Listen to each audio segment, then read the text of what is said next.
Hello. Welcome to another installment of the Central American Group's podcast, in which experts discuss topics related to doing business in Costa Rica, El Salvador, and the rest of the region. Hello, welcome to another episode of the Central American Group's podcasts. In these recordings, we speak to people that are in Central America to lend us some perspective on what is happening in terms of the economy and the businesses down in that part of the world. Today, we have with us Jose Ignacio Gonzalez.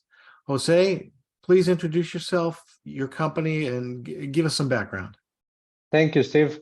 Well, first of all, thank you very much for the opportunity of being here. For us, it's always a pleasure to share this kind of spaces with you. Well, as you introduced me, my name is Jose Ignacio Gonzalez. I am the Market Intelligence and Consulting Regional Director of Cushman Wakefield AV Advisory. From our office in Costa Rica, we cover all the Central American region. So I'm like the person who centralizes the information for all the region, covering specifically the most active markets in the region that are Costa Rica in first place, Guatemala, Panama, and recently Dominican Republic too, where we have a regional scope of our business. My division has two great areas of expertise that are specifically the market intelligence part. We analyze all the data, trends, and pure research that you can imagine related to real estate. And the second big part of my job is specifically the consulting team. Okay, so we bring consulting services for a wide variety of clients, such as real estate funds, developers, users, banks, and all in that area. So I have been in the role for over 6 years, and I have traveled to the different countries in the region, which let me have a good visibility of what is happening down here in Central America. Okay, but today we're going to concentrate with some questions that are specifically on Costa Rica. Perfect. And I'll start with those. Can you tell us how the industrial real estate market in Costa Rica has developed over the last few decades?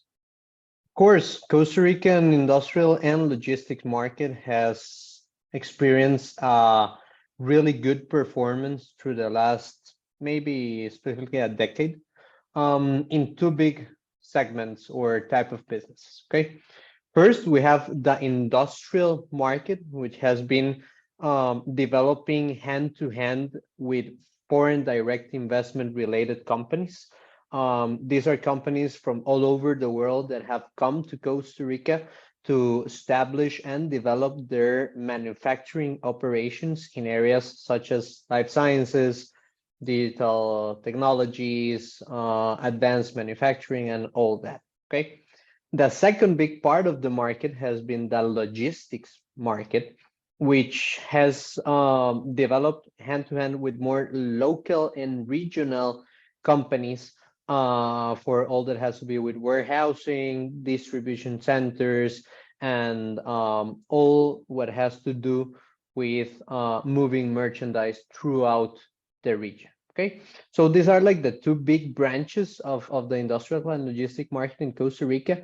Both have experienced a continuous sophistication on the offer and the kind of developments that are built here in Costa Rica, totally with the continuously sophisticated requirements that companies put on the table. Okay, so all these companies, big companies, regional companies coming here to Costa Rica have put on the table specific and each time more elevated and sophisticated requirements that have led the market to continuously to being sophisticated and elevated the bar, as we like to mention it here in the country.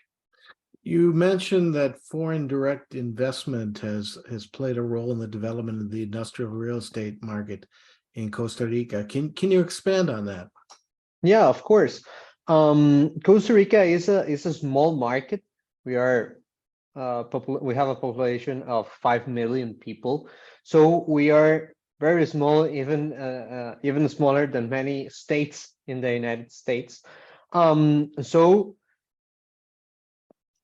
we don't really have a local market that is very huge to cover, right? But we do have a population and demographics highly educated, both technically and academically, which has attracted lots of foreign direct investment related companies, multinational companies that have seen Costa Rica as a great market to not only establish but continuously reinvesting in for different stages or of their manufacturing operations. Okay, so these companies have seen really good aspects that Costa Rica offers, such as political and economical stability, cultural affinity with the U.S., proximity to the U.S., and lots of direct flights to the main cities in the United States, costs that are lower than many US cities, and lots of these things have positioned Costa Rica as a referent in the world, attracting these kind of companies, and letting the development of the real estate market with what these companies require for. Okay, so these things have positioned Costa Rica not only as a referent country in Central America or in Latin America, but in the world, attracting lots of Fortune 500 companies to the country, and each time elevating the kind of manufacturing that are done here in Costa Rica. Some years ago, we started with low added value operations, and today we do high value added operations that each time differentiate Costa Rica from peer competitors in the region and let us position in a privileged point for continually attracting these companies. This is something that I was thinking about, and I'll throw this question in just because you're obviously an expert on industrial real estate in Costa Rica. What does the real estate there for Class A building generally cost companies? Excuse me? What does a square meter of real estate in a Class A building cost in Costa Rica? Okay. The cost of the real estate here in Costa Rica currently stays between $7 per square meter to $9 to square meter, depending on aspects such as the location and the kind of park you wish to establish in.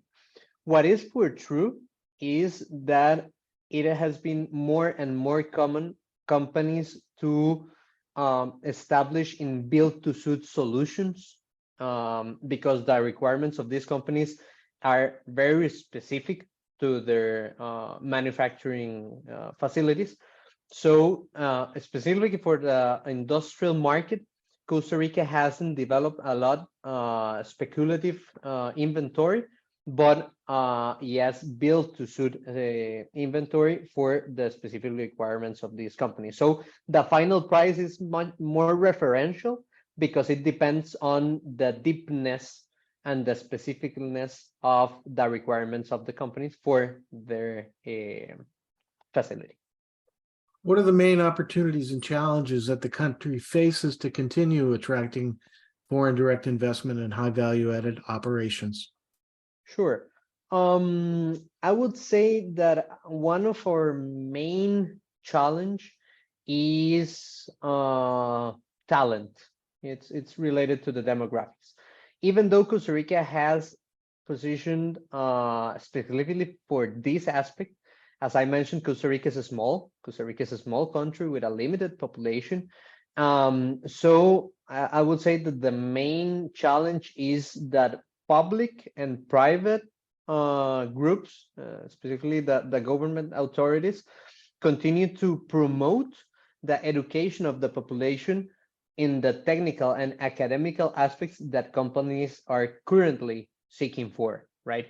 So that Costa Rica doesn't experience in the next years a shortage in talent, and continues to attract these companies with cost-efficient operations, but always regarding high talented workforce. Okay, so I would say that's number one. Number two, as a Latin American country that we are, I would say that bureaucracy is the second one. Costa Rica has done a good job in promoting a good business climate in the country, but we have lots of work to do in reducing requirements for companies to open their operations, the companies not having to go from one place to another for a specific tramitology in their in the opening of their operation. So I would say bureaucracy is number two. And I would say number three is infrastructure. Also, Costa Rica has been investing in a slow pace in infrastructure regarding vehicles, in infrastructure regarding energy. So we have a lot of work to do in promoting competitive infrastructure for companies to have efficient operations in the country. I would say that those are the three main challenges. What typically happens when we post our podcasts to our website and circulate them in social media is that people will come back with questions, and we like to refer those that have questions to the experts that we talk to in our sessions. So if somebody wants to get in touch with you to ask more detailed questions, how would they go about doing that? I would say two ways. On my mobile phone, no problem. You can give them my phone that's in my email here, or by email. Any of those two ways, I will be glad to answer any questions that people have. Well, what we'll do is we'll post your email and your cell phone number, if that's okay with you, in the transcript. Yeah, no problem. Well, I want to thank you for joining us today. It's been very educational. We wish you good luck, and we hope that you have a great rest of the year. Thank you. Thank you very much, Stephen, and looking forward to anything else you need from us. Always open. Thank you.